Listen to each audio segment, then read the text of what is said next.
Here we go. PFT PM policy. Is there any logical reason you can think of or that you've heard that explains how horrible the Cowboys are with star player contracts? Anything at all to explain this ineptitude? I don't know. I don't know. I said this back early in the offseason when we realized that Jerry Jones said they're all in. They're really not all in. The reason they're not all in is their hands are tied by the Dak Prescott contract. They got to figure out CeeDee Lamb. They got to figure out Michael Parsons. And what I said on PFT Live, and I still believe this to this day, the Cowboys, when it comes to dealing with their great young players, are cheap, short-sighted, and not as smart as they think they are. They do a great job of finding and developing young talent, but they make bad decisions about when and how to pay them on both fronts. They franchise tag Tony Pollard and give him over $10 million when they shouldn't have done that, coming off of a broken ankle. Nobody's going to take him and pay him $10 million plus last year. Michael Gallup, they gave him a ridiculous contract after he tore his ACL. So they make bad decisions both ways, and now they're in a mess. They waited too long the first time around with Dak Prescott. Now they're waiting too long with CeeDee Lamb. I think there's a chance Michael Parsons says, I'm not showing up. I know he said he's willing to wait his turn. I just don't think he should. I think he should hold out and get what he deserves. I don't know what it is. I really don't. But it has kept the Cowboys from being as good as they can be, especially this year. Their mishandling of these great young player contracts. I know Dak Prescott isn't young in the grand scheme of things, but as quarterbacks go, he's still got a lot of time left. And they bungled his deal. They bungled CeeDee Lamb so far, and they potentially will bungle Michael Parsons. JC Carm, why didn't the Packers pick up Jordan Love's fifth-year option? Would they have been in the same situation now if they had? Well, right now he'd be entering that fifth-year option. Based upon how he played last year, he probably would be wanting a new deal like Tua Tagovailoa does. So it wouldn't have been a significant number because he didn't play much the first 3 years. I can't remember what the number was. I think it was somewhere around 20, 18 to 20. I can't remember, but it wasn't a huge number because it's now based upon accomplishments, not based upon where you're drafted. When they use that fifth-year option, remember, it's only available for first-round picks. I wrote something at one point about how, maybe he should have held firm last year and said to the Packers, pick up my option or don't, but I'm not doing a deal that makes it easier for you, that gives you a middle ground. Pick up my option or don't. My understanding is they wouldn't have picked up his option. If he didn't agree to that deal, they wouldn't have picked up his option. So last year would have been his contract year. And think of it this way. Halfway through that year, what would they have done if they knew they had no one under contract for next year at quarterback and Jordan Love was not good last year? They stuck with him in part because I believe they knew they had made a 2-year commitment. So they weren't going to start thinking about going in a different direction next year. They were patient, and that patience paid off because the second half of the season, he was incredible. Ultimately to the point where it's a given that they want this guy to continue. And there's a belief that they're going to be the first team probably ever to go great quarterback to great quarterback to great quarterback, from Favre to Rodgers to now Love. And I think that the deal that was done last year ensured enough patience for him to finally figure it out last year, for things to finally slow down. And this is I think, prime example of the dynamic that I believe exists in the NFL. Guys don't get enough chances to become the best they can be. They get thrown out, and then they don't get a chance anywhere else to develop. You have to play. You have to develop.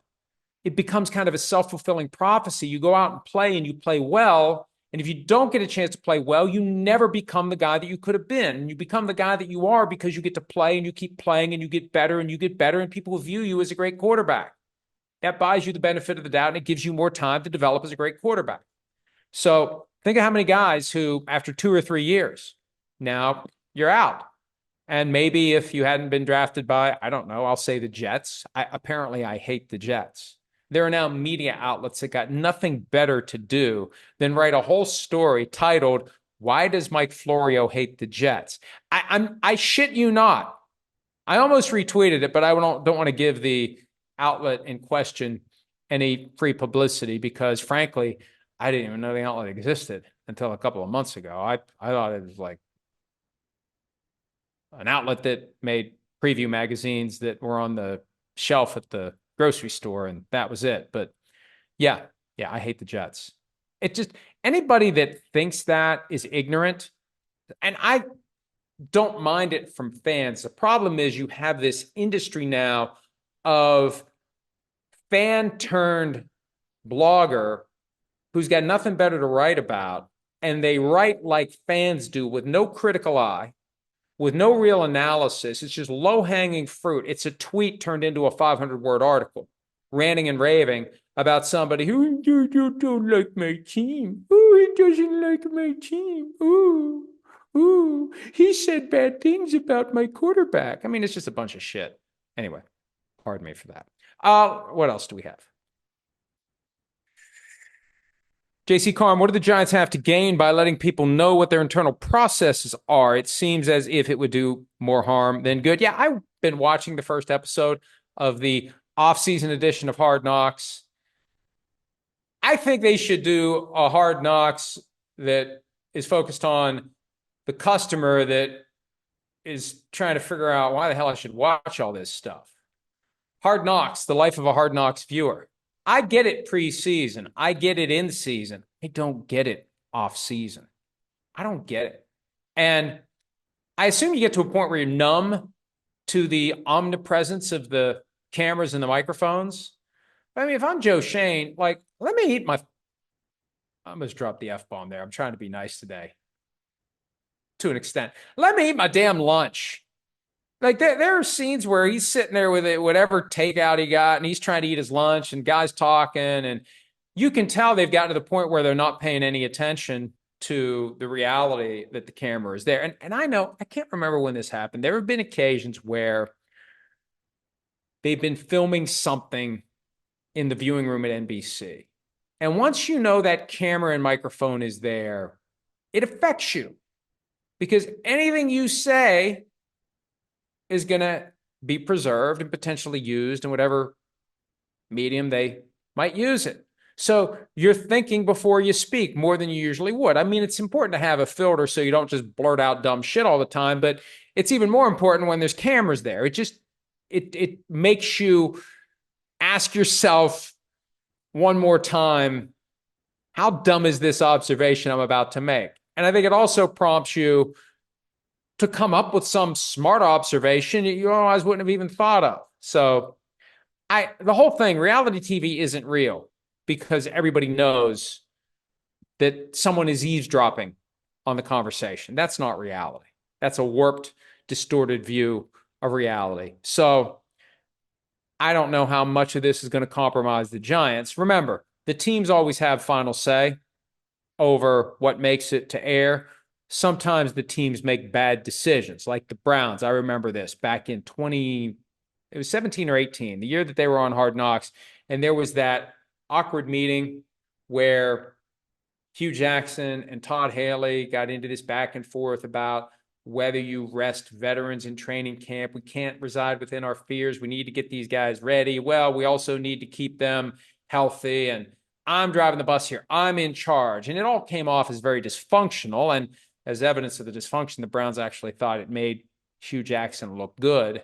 That made it to air, and people were like, probably shouldn't have made it to air. So I just wonder, will the Giants miscalculate what they think makes them look good, and will it jeopardize them in some way moving forward? And do we really need to have an off-season Hard Knocks? I would submit that we don't need to have any Hard Knocks right now, although I'm kind of interested in this in season with all the teams of one division. I'm interested in how that's going to go. But off season, I don't know. I'll still watch it because it's related to football. It's on TV, and it might help me better understand one of the teams that I pretend to cover. Scotty Ferg, if Tua doesn't work out in Miami after this year, what potential free agent would you like to see run Mike McDaniel's offense next year? Dak Prescott, Kirk Cousins, dare I say Tom Brady? I don't think Tom Brady is going to be in Miami. And look, it could go poorly enough that Mike McDaniel gets blown out of Miami. I don't know. I don't think he's on the hot seat, but I feel like he's kind of on notice that just, having a great start, petering out down the stretch, and losing in the opening round of the playoffs is not the path to sustainable success for him in Miami. I raised the point with Chris Sims earlier in the offseason. Would you rather have Tua for $50 million a year now or Dak for $60 million a year next year? And that was a tough call for him. Maybe I'd rather have Dak run that offense than Tua. Maybe I'd rather have Kirk Cousins if the Falcons decide to hand the ball and the offense to Michael Penix Jr. after 2024. I think it's going to be Cousins for 2 years. There's a chance it's 1 year. Next year, easy to trade that contract. I know there's a no trade clause, but if Kirk Cousins is looking at being on the bench in Atlanta versus playing somewhere else, he's going to want to play somewhere else. Remember when he was asked the question, would you have signed with the Falcons if you had known they were going to draft Michael Penix with the 8th overall pick? And he said, I don't get into hypotheticals. That's a diplomatic way of saying, hell no, I wouldn't have signed with the Falcons if they told me they were going to use a premium top 10 pick on my replacement. Are you crazy? So if that opportunity arises, I don't know, maybe he'd do it. And that's the conundrum the Dolphins now face. Do they pay Tua and keep him, or do they just say, you know what, we have faith. We'll find a replacement next year. Somebody who can come in and run the Mike McDaniel offense as good or better for less than what Tua wants. That's the question. And that's why so many of these teams, I think, you know, I'll say, well, who are they bidding against? Who are the Lions bidding against when they gave Jared Goff 53? Who are the Jaguars bidding against when they gave Trevor Lawrence 55? Although it's not 55, it's a 7-year deal worth $43.7 million per year, which is a lot more affordable than 55 a year. But, you know, it's the whole new money, old money thing. Regardless, I think teams, and I talked earlier about living in your fears. They live in their fears. And they're like, well, if we lose this guy, what are we going to do? Vikings lost Kirk Cousins. Oh, we got to go with J.J. McCarthy with the 10th overall pick and hope he pans out. We need another plan. We need someone else. I think some teams need to have that conceit that they will find someone and that they'll be able to teach someone to run the offense the way that Mike McDaniel taught Tua how to do it. Dilip Rao, how often does Camp Scuttlebutt actually presage rookie excellence? I'm not talking about team type or agent nonsense. Does actual buzz in camps translate to in-season elite play? I don't really chart this. I just know that sometimes we hear, oh, hey, oh. I remember when Brandon Cooks was a rookie in 2013. The Saints were down the road from me at the Greenbrier. Oh, Brandon Cooks. I went to practice like, oh, Brandon Cooks, man, he can run, he can jump, he can catch. He ended up being pretty good. I think sometimes when you drop that player who was great in college among the best of the best that pro football has to offer, he stands out right away in training camp. You still don't know what's going to happen until it's time to go play, especially quarterback. Quarterback looks great in camp. Yeah, he's wearing a red jersey. Doesn't have to worry about getting hit. Doesn't have to worry about the defense studying his tendencies and game planning to try to stop him. You know, there's a lot of buzz about Jaden Daniels. We're at the scouting combine. Every defensive player from the SEC, who's the toughest guy you faced last year? Jaden Daniels. There's some thought that maybe he's going to be great. We'll find out. That's why, and that's the ultimate reason that the draft is a crapshoot. For all the money, for all the time, for all the effort spent, they can't figure out how success at the college level projects. There's a ceiling over every guy from what he did in college to the Pro Football Hall of Fame. Where's that ceiling? Is there no ceiling? You don't find out until it's time to go play in the NFL. All right, it's time for me to go. If I didn't get to your question today, ask it on Friday. I'll try to leave even more time on Friday. I don't have anything in the afternoon that would make me shut up. So once I start going on Friday, who knows how long I'll keep talking. Today, I basically tied one hand behind my back by starting at a time where I knew I had to shut up. So shut up I shall. Be safe on the 4th. Be careful with the fireworks. There is no firework. There is no ooh and ah that is better than having all your fingers. There is no ooh and ah that is better than not having third-degree burns or worse. Be smart. Be careful. Be safe. Be back here on Friday. Everybody have a great and happy 4th, and we'll talk to you real soon. Hi, it's Mike Florio. Thanks for watching PFT on YouTube. Hit subscribe for the latest news and analysis from Pro Football Talk.